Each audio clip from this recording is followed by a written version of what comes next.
నీ పాపములను నేను నా వీపు వెనక వేసుకున్నాను. నా వీపు వెనక అంటే ఇక వాటిని నేను చూడను అనేటువంటి మాట దేవుడు చెప్తూ ఉన్నాడనమాట. మన యొక్క పాపాలు, మనం చేసిన తప్పులు అనేవి మనుషులు మనల్ని ముందు పెట్టుకొని చూస్తూ ఉంటారు. మనల్ని చూడంగానే గుర్తొచ్చేది అవే అనమాట. కానీ దేవుడు అంటున్నాడు, నీ పాపములను నా వీపు వెనుక వేసుకుంటున్నాను. వీపు వెనక వేసుకోవటం, కళ్ళు ముందు ఉంటాయి కదా, వీపు వెనక ఉంటుంది. సో అలా వాటన్నిటినీ నేను అసలు జ్ఞాపకం చేసుకోను. అంత గొప్ప ప్రేమ ఈ లోకంలో ఎవరివ్వగలరు? క్షణ క్షణము మనల్ని కాపాడుతూ, సంరక్షిస్తూ, ప్రతి పరిస్థితుల్లో మనం ఆయన్ని ప్రార్థించకపోయినా, ఆయన్ని అడగకపోయినా ప్రతి క్షణము కూడా మనకి తోడుగా ఉండి, మనకు కావలసినవి ఇస్తూ, మనకు అవసరం లేనివి మనం బాధపడినా సరే ఆయన తీసేస్తాడు. కానీ మనం ఏముందిలే, అడిగింది కదా అని ఇవ్వడనమాట ఆయన.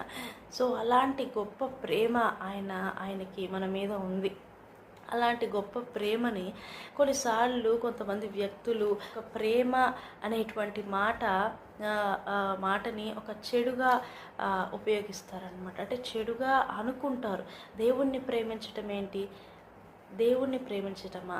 ప్రేమ అంటే ఈ లోకంలో ఎలా ఉంటుందంటే, కేవలము ఒక ఇద్దరు యవనస్తులకి మాత్రమే ఉపయోగపడేటువంటిది ఆ మాట అని. ఎందుకు అనంటే, ఈ లోకంలో ప్రేమ అనేటువంటి మాటకు అర్థము ఈ లోకంలో అలానే జరుగుతుంది కాబట్టి ప్రేమ అనే మాట తప్పు కాదు, కానీ ప్రేమ అనే పేరుతో చేసేటువంటివి తప్పు. ప్రేమ అనేది ప్యూర్ అన్నమాట. ఇంకా దానిలో కల్మషము లేనటువంటిది ప్రేమ అంటే. సో దేవుణ్ణి ప్రేమిస్తున్నాము అని అంటే ఆయన మన పట్ల చేసిన ప్రతి ఒక్క మేలును తలుచుకుంటూ, దేవా నువ్వు చేసిన ప్రతి ఒక్క మేలును బట్టి నేను నిన్ను ప్రేమిస్తున్నాను.